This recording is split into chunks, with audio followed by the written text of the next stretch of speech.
கர்த்தருடைய நாமம் மகிமைப்படுவதாக. இந்த புதிய நாளின் தியானத்துக்காக எடுத்துக்கொண்ட வசனம் நீதிமொழிகளின் புஸ்தகம் 3வது அதிகாரம் 26வது வசனம். கர்த்தர் உன் நம்பிக்கையாய் இருந்து உன் கால் சிக்கிக்கொள்ளாதபடி காப்பார். நம்முடைய சுய புத்தியின் மேல் நம்முடைய நம்பிக்கையை வைக்காமல் கர்த்தர் மேல் பூரணமாய் நம் நம்பிக்கையை வைப்போம். முழு இருதயத்தோடும் அவரை நம்புவோம்.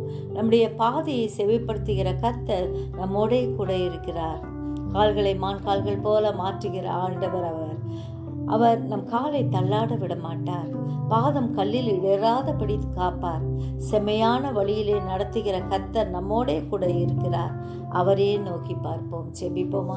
ஜீவிக்கிறதா நல்ல இயேசுவே, இந்த அருமையான நாளுக்காய் நன்றியோடு ஸ்தோத்திரிக்கிறோம். எங்கள் ஒவ்வொருவரையும் உடைய கருத்தில் ஒப்பு கொடுக்கிறோம்.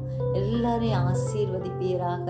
ஆண்டவரே, நாங்கள் உண்மையே நம்பி இருக்கிறோம். ஆண்டவரே, நீர் எங்களுடைய நம்பிக்கையாய் இருந்து என்னுடைய கால் சிக்கிக்கொள்ளாதபடி காக்கிற தேவனா இருக்கிறபடியா ஸ்தோத்திரிக்கிறோம். இஸ்ரவேலை காக்கிற தேவன், நீர் உறங்குவதும் இல்லை தூங்குவதும் இல்லை. அதற்காக நன்றி செலுத்துகிறோம் ஐயா. எங்களோடு கூட இருக்கிற தேவன், நீர் ஒவ்வொரு நாளும் எங்களை வழி நடத்துகிறபடியா நன்றி அப்பா. தூரத்திலும் சமீபத்திலும் இருக்கும் உடைய பிள்ளைகளை பாதுகாத்துக் கொள்ளும்படியாய் கெஞ்சுகிறோம்.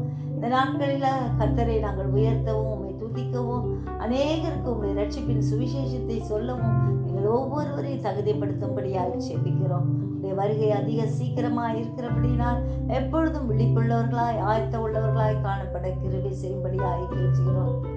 மாதத்தின் கடைசி ஆண்டவரே அப்பா நாட்கள், வருடத்தின் கடைசி நாட்கள்ல இருக்கிறோம் ஐயா.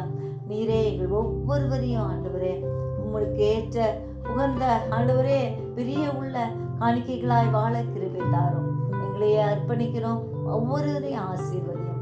இயேசுவின் மூலம் ஜெபம் கேளும் பிதாவே, ஆமென்.